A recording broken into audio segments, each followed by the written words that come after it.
Hi there, in this video I'm going to show you two approaches in getting regression equation. The first one, okay, we're going to use this raw data and I'm going to insert XY scatter plot. We're going to quantify the trend component, okay, just trend. So all we need is period number and past sale data, so column A and B. So let's go ahead and select the data here, okay, and then select insert charts, and then all charts, XY scatter, this one, click OK.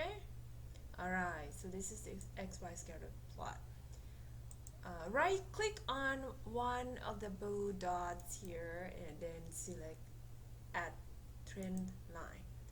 On the right, check this box, display equation on chart. Alright, and I'm going to go with linear trend line. This is the equation. Let's make it a bit bigger. Right, here it is, 359x. So 359 is the coefficient or the slope of the line, and 441 is the intercept. Okay. All right. Another approach is to use regression function, but you need to make sure that you have a data analysis button in the Analyze group in the Data tab here on your Excel ribbon. Okay. So if you don't have it, you can add it by selecting File, Options, Add-ins, and then select Excel Add-ins. Click Go and check the first box, Analysis Tool Pack. Okay, and then click OK, and then you should see Data Analysis button right here in the Analyze group in Data tab. Alright, this time let's use data analysis function, okay? See if we can get the same equation here. 359x plus 441. Alright, the first thing we need to do is to just click that button, select regressions, click OK, and then in the input Y range, okay? Y is the outcome, so it is sales. So select B1 through B13,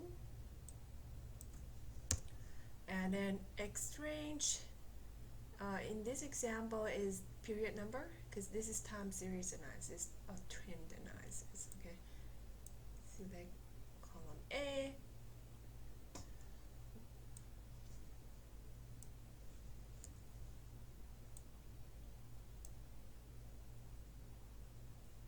alright, and then check this box, labels. Why? Because I include column headings. I'm going to save the results on a new worksheet and then click OK. Alright, let's look at the results here.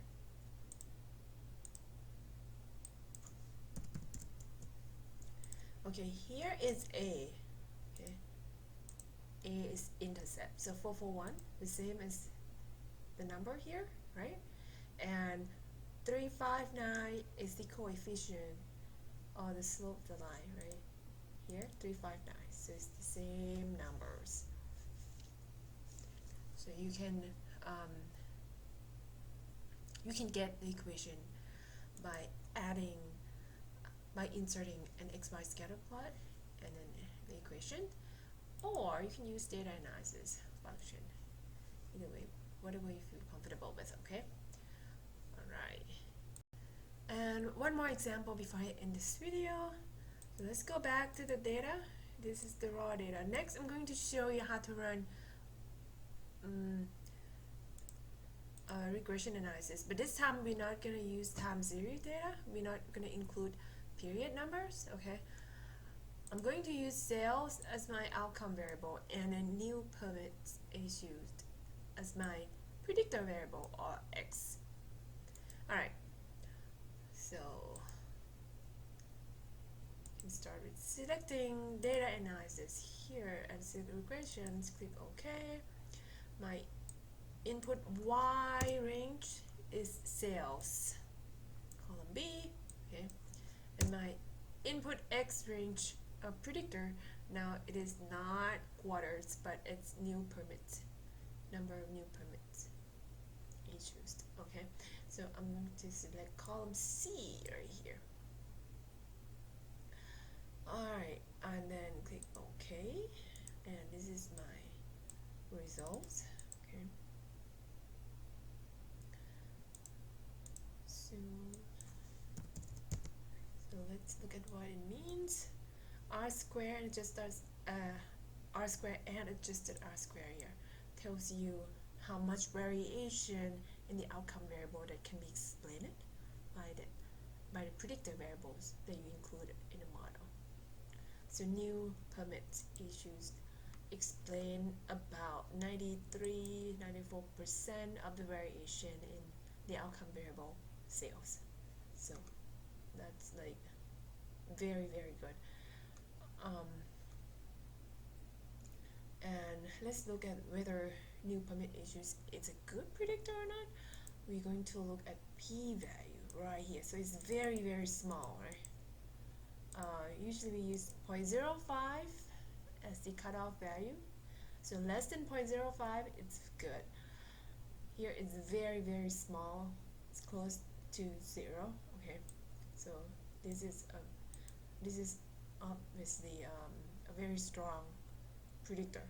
Okay. Coefficient here tells you the relationship. So the coefficient is positive. It means that new permit issues has positive relationship with the outcome variable sales.